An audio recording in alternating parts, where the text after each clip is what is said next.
Hey guys, Paul from Ashen. It is new comic book day for the week of September 22nd. We're going to get started right now. This episode brought to you by the Comic Store, 30 North Main Street, Glassboro, New Jersey, 08028. Come buy some dragons. There's a lot of dragons here lately. We love dragons. You got a black dragon, a red dragon, a sapphire dragon. There's just a lot of dragons. But also come buy some comic books, because this is a comic book store. This week, guys, I want to tell you, unfortunately, we didn't get one of our shipments in. It's late, so it's another week where we only have DC stuff. And, of course, since we didn't have, since we haven't had that problem 2 weeks in a row, we don't have last week's books to kind of fill in those gaps. So you're going to get a shorter one than normal. But, yeah, there's still some DC gold to find. And it actually allowed us to kind of focus on DC and give you some of the better stuff. So, hey, guys, Tim from Paul and Tim Do a Thing, Capes and Scowls, Team Ashen, and the comic book store. I get around. Time for some trades. Now, it's worth pointing out we don't have our books. We have our DC books. So, I've got DC trades to talk about. I hate it when this happens, I know. Don't all tune out at once.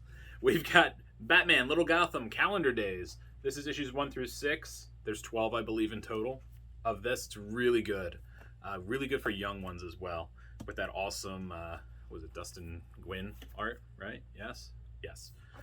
We got Wonder Woman, Agent of Peace, Volume 1, Global Guardian. This is issues 1 through 11 of the digital series, available, I believe, for the first time in print. We've got the Low Woods, part of the DC Hill House line, the DC horror line. Really cool stuff. I read Basketful of Heads a little longer than this, but it's not bad. And finally, I got Birds of Prey, Fighters by Trade. I'm pretty sure this is the start of the Gail Simone stuff. It seems to be. But if not, it is Gail Simone, so it is awesome. You can't argue that. First up, we have Aquaman, The Becoming, issue number 1. This is a fun intro. If you don't know who Jackson is, he will potentially be the next king of, or one of the kings of Atlantis. And, it's an interesting story because if you don't know who he is, this actually gives you a very good blueprint from what to expect of him as he juggles all of his responsibilities between being one of the Titans, being an Atlantean, being a normal human being on the surface planet, which obviously the surface world, obviously you know that's going to rub a certain group of people the wrong way because Atlanteans not fans of those dry people, and that's going to cause the central conflict in this book, and it takes an interesting turn in here. It's a lot of fun. It was a good read. The art in here was amazing. It was a beautifully drawn book, and it was fun. Like I said, I don't know who this character is, so I really haven't been reading Titans or Teen Titans or anything like that, so it was good to get everything you need out of one issue to decide if you want to go for the next 5. So check this one out. All right, first up for me, it's Looney Tunes, issue 262. This has Stupor Duck, which is just Daffy Duck as Superman. 3 different stories involving him and some good gags on the in-between pages. I enjoy how much humor they put into this, and I really needed it from Looney Tunes after Space Jam. Jesus, just the worst piece of crap I've ever seen, that new Space Jam. So I really just wanted to love me some Looney Tunes. All the humor's there. It feels like the cartoon. It feels like Superman. They hit so many tropes of Superman in this, and they are silly as all hell. So if you're a Superman fan, check this out. You will love it. If you're a Daffy fan, of course, check it out.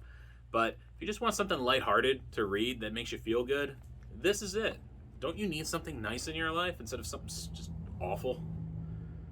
Yeah. And my pick of the week, it is Batman Secret Files, Miracle Molly, issue number 1. This is a good book. Surprisingly, I'm not a fan of the art, but it kind of lends itself to what this book is about. It is the origin story of Miracle Molly, as you learn where she came from and what brought her to the circumstances that created the Miracle Molly persona. It was well written. It was definitely something that at least gave you a lot of why she does the things that she does and why she is so very strongly committed to her role in the new Gotham experience and Fear State and Future State and all these things that are going on in the current Gotham world. Yeah, there's really not a lot to say. I don't want to really kind of spoil anything for you. I mean, it's an origin story. You're going to get exactly who she is and why she became that way. And, yeah, so I'm not going to really spoil anything for you. There's really not a lot to spoil. It's just an origin story. You're going to get what happens. And, yeah, obviously this is going to feed into the Fear State stuff. I'm never really a fan of the .1 books, which is kind of like Batman Secret Files. It's really... Was she a janitor? No, she was not. Oh. She wasn't. Missed opportunity. Why would it be a missed opportunity? Nobody expects the janitor. I mean... They're the Spanish Inquisition of plot points. Okay. I don't know how to go with that. Bum, bum, bum. Anyway, you should definitely pick it up. It's definitely a good read if you are a fan of the Fear State or the Future State stuff going on in Gotham, or if you've already checked out this person as a character. This is a good one to pick up. All right, what is my pick of the week, Paul? I don't know. There's only like 6 books. There's only like 6 books. You got to pick one. I don't know. Suicide Squad, King Shark, issue number 1. Okay, that's one of the 6. That is one of the confirmed. Yes. You nincompoop. This book is pretty cool. It deals with Defacer, which is a newer character that has been in Nightwing. And she is on one of her first trips to Bel Rev and dealing with the Suicide Squad. There is a lot of characters, like the movie versions of them, the most recent movie. And she is going to be placed with King Shark. It is revealed fairly early on that King Shark kind of likes her as a human being. I don't know if it's a like thing, but he doesn't want bad things to happen to her, so much so that when she gets into a fight, he eats the person that is fighting her, which is a big no-no, one of the few rules he has. So Waller wants to send Defacer with him to a mission because he needs to go participate in essentially Mortal Kombat. So the Animal King, I don't know, this is weird, but you know what? I liked it. It's Tim Seeley, who is usually pretty good. It's Scott Collins. I love Scott Collins' art. This has everything I like.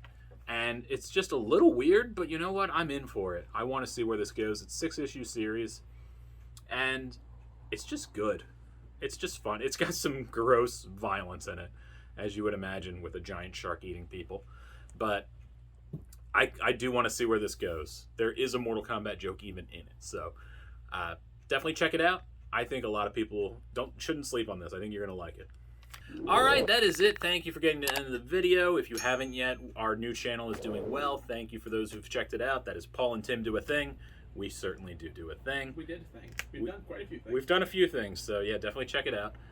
Give us a subscribe over there if you can. If you can afford to click a button and ignore us forever, that would be great. That's how YouTube work. And yeah, so I'm sorry that we only had DC this week. Sometimes that's how it go. And but I hope maybe this is, maybe like the Looney Tunes book. Maybe that's something we wouldn't have talked about. So definitely get you some different books in there. And you guys have a good week. And that's it. We'll see you next week. Right, Paul? Nothing else? You're good? That's it. Paul's good. He's very agreeable. Tend to be. He's a lovable oaf. I mean, I don't know about oaf. Lovable, yes. Oaf? I would have thought it the other way around. Like, lovable? Maybe. I'm done messing with Paul. Goodbye, everybody.